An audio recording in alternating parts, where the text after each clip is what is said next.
Palestine went from this to this, and it didn't happen overnight.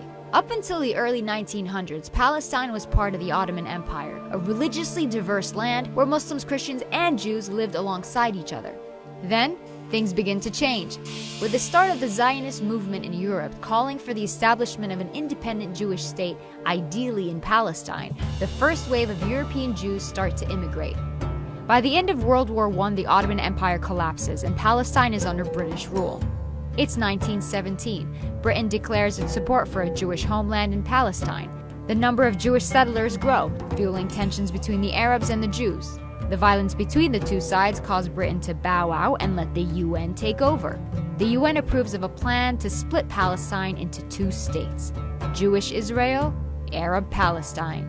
The city of Jerusalem, which is sacred to Muslims, Christians, and Jews, is now a UN-controlled international zone. Jews accept the UN partition plan and declare independence as the State of Israel. But neighboring Arab countries object to the land takeover. This marks the beginning of the First Arab-Israeli War.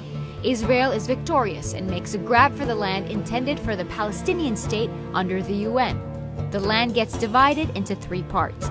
Jordan occupies the West Bank and East Jerusalem, Egypt occupies Gaza, and the State of Israel takes 78% of historic Palestine, including West Jerusalem.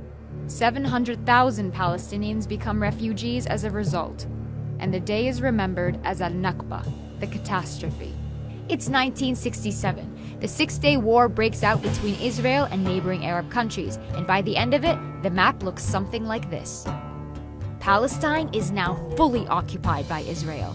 Despite the absence of a formal peace treaty, things start simmering down. Then Israelis start settling into Gaza and the West Bank, resulting in an Israeli-Palestinian struggle that gives rise to the PLO, the Palestinian Liberation Organization. Their main goal? To liberate Palestine from Israel by any means necessary. Fighting goes on for years. The PLO eventually accepts dividing the land between Palestine and Israel, but the conflict doesn't end there. More settlers make their way into Israeli-occupied Palestinian territories. The international community considers this illegal. The frustration of the Palestinians leads to an intifada. As a result, Hamas is born, a political movement determined to fight against Israeli occupation of the West Bank and the Gaza Strip. The United States, Israel, and the PLO signed the Oslo Agreement to split the West Bank into three sections.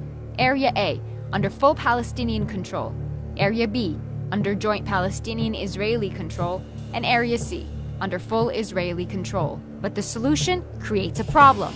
Area C contains the majority of West Bank's agricultural land, water, and minerals. Palestinians have limited access to these. Further peace talks prove unsuccessful. Palestinians lose hope, resulting in the second intifada, and Israel begins building walls and setting checkpoints to control Palestinian movement. It's 2005. Israel withdraws from Gaza, but continues settlements in the West Bank. Hamas gains power in Gaza and splits from the Palestinian Authority, seeing it as being too secular. The West Bank and Gaza are now under separate leadership. Israel imposes a blockade restricting any form of movement by land, air, or sea. It's 2017, and this is the current situation of Palestine.